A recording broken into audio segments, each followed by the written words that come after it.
has changed for Coach. That he is a lead lifter. Let's take a practical scenario.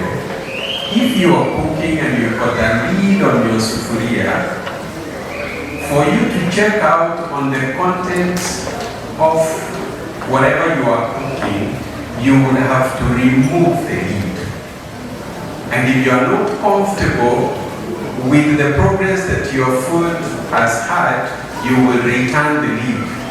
But this man does not return the lid. He lifts it higher than where he found it at. Alright? Somebody was here and spoke to us about the transformation that she has undergone as a person. Believe you me, this man is not selling goods in a supermarket or a wholesale or a kiosk if you so wish. He is dealing with human emotions. And you know how difficult we can be as human beings, especially when we're talking about matters divorce, for example. Because our belief always is the other person is the problem, it's not us. Alright? So when somebody, in the name of our friend Daisy, who reaches out to the ex-husband and asks, when can the kids come to see you? I'm imagining the struggle of that call. Because you don't like this guy.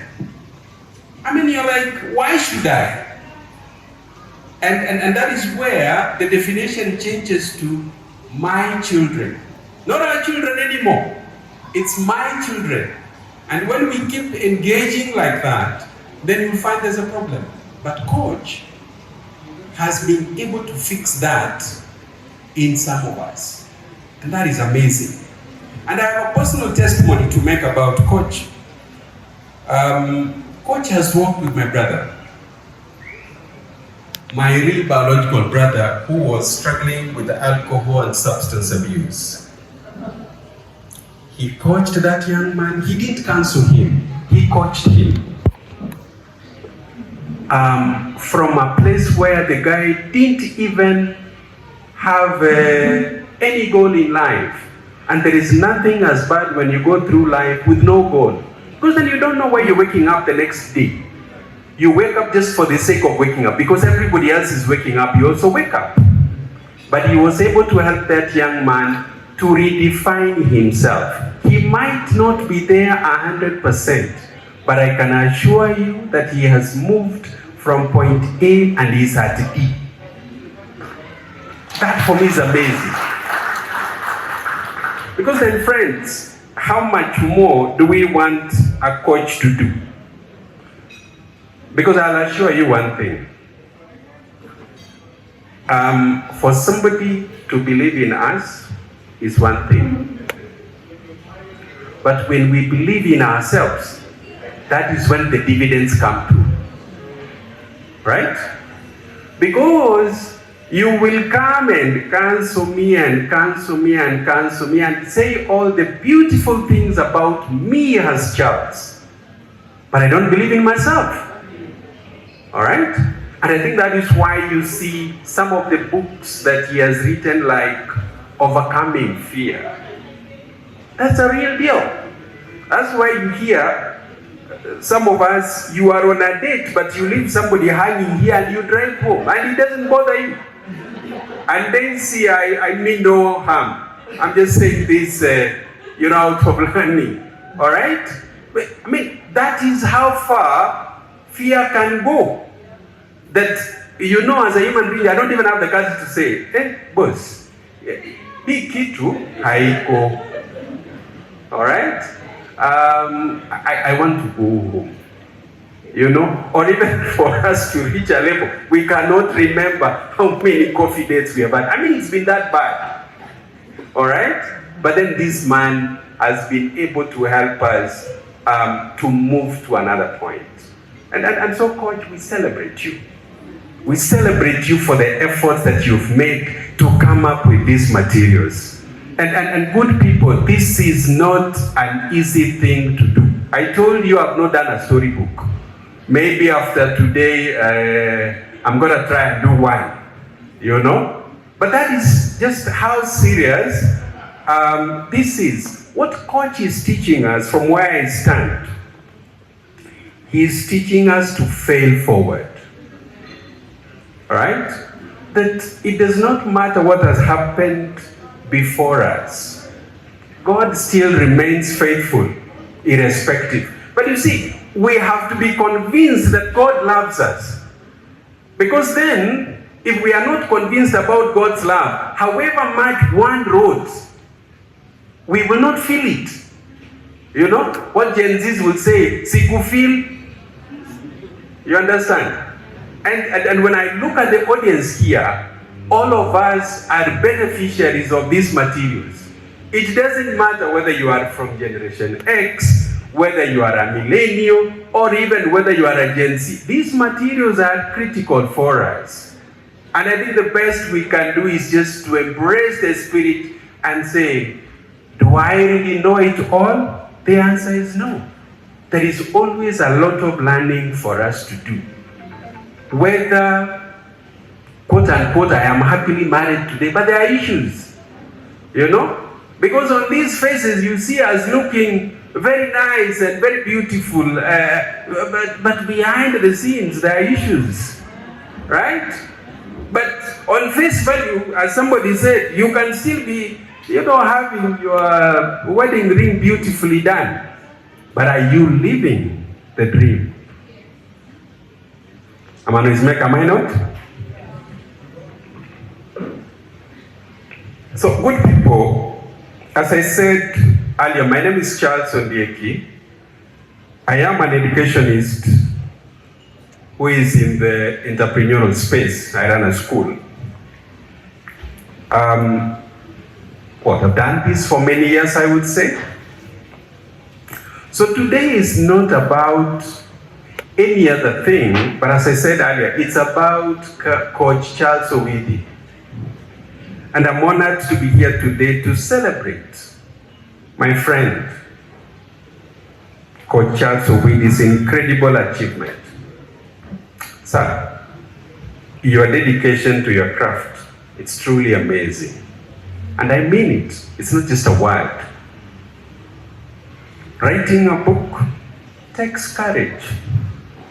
It takes perseverance and passion. The person, I'm sure, who has had a lot of struggle must be your wife. Because writing would require that deep into the night when people are enjoying their sleep, that's when you are busy on your computer. Sorry, Mrs. Omolo. But now you can comfortably say you have supported this man. Coach Charles, your hard work has indeed paid off. That much I know.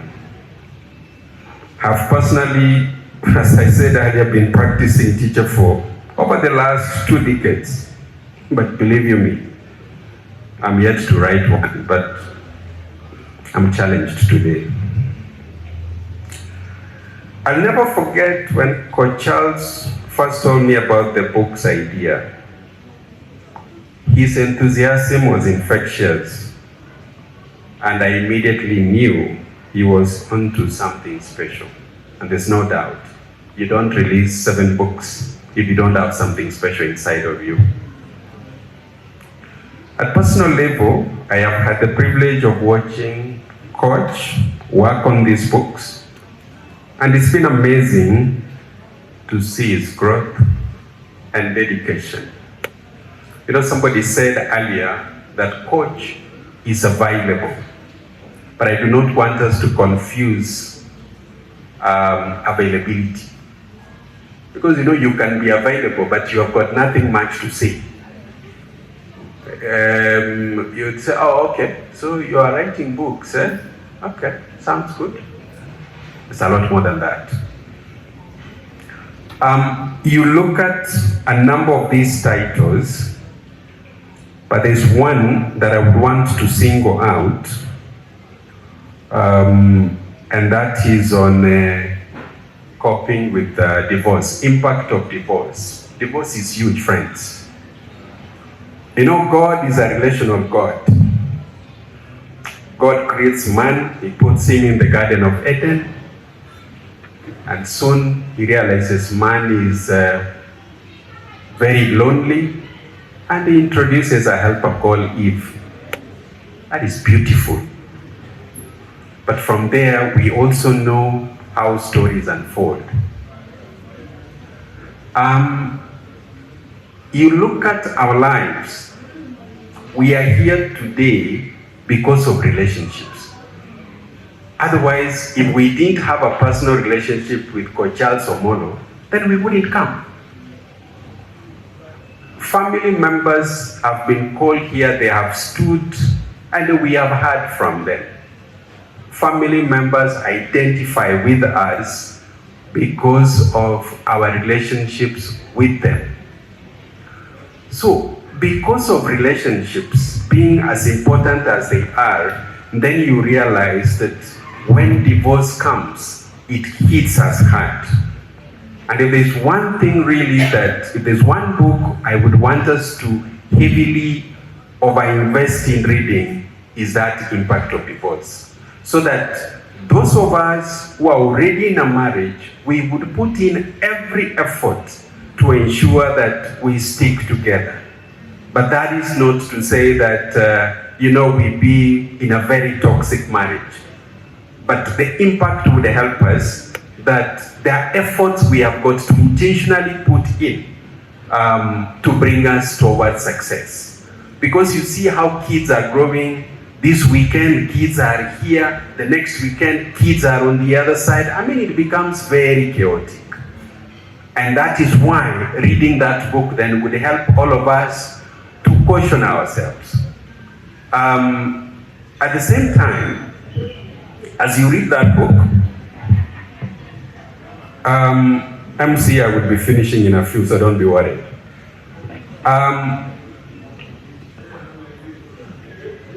Ideally, there are questions we have got to ask ourselves as we fail forward, and more especially look at this monster called divorce, because it's with us. Now, could it be that some people are born to achieve anything they want? Because there are people, you look at their families, they have done wonderfully well. You are tempted to ask yourself such a question. Or could some say they are lucky, they are blessed, or maybe they have the Midas touch? Is there anything like that? But then the flip side is, but God is a loving God. He loves all of us irrespective. The air that we breathe, He has not chosen those that are more righteous and those that are more of sinners. But He gives us the same air. He gives us the same sunlight. As you keep pondering about all this, you realize one thing, that if God is a loving God, then for sure, it is not true to say that this thing has only been meant for only a few people. But then, what truly is the reason for other people's so much success, especially on a topic that we are talking about? Could it be maybe they had wonderful family background? Could it be they had so much wealth maybe? Could it be they had greater opportunities, high morals, or perhaps an easy childhood? Could these be possible questions? This book on the impact of divorce gives us those answers, and we can only be intentional in getting it. John Maxwell, in one of his books, Failing Forward, says this, that the difference between average people and achieving people is, number one, their perception and response to failure. So in other words, how do I look at failure? What's my perception about failure? And then at the same time, so what's my response like? So, good people, there's absolutely no doubt that when we get married, nobody prepares us to deal with failure. I mean, We have ministers of the gospel here. I don't think if this was our altar, they will be telling us, and when you fail. Is there something like that? Am I right? Many a times we will be looking at success, and success.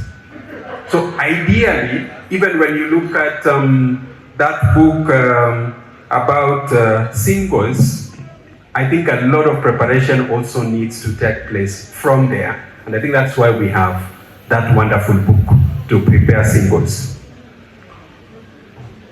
Coach Charles is reinventing this space beyond just premarital counseling to a structured way of coaching. And believe you me, coaching is not the same thing as counseling. You better get that right. Coaching is a lot more intentional, and it will be able to really take us from point A to the farthest point, and we are able to look at it very far and be able to see, this is where life places us, and the best way for us to do this is XYZ. Bottom line is, we shouldn't let our learning lead just to knowledge, but let our learning lead to action.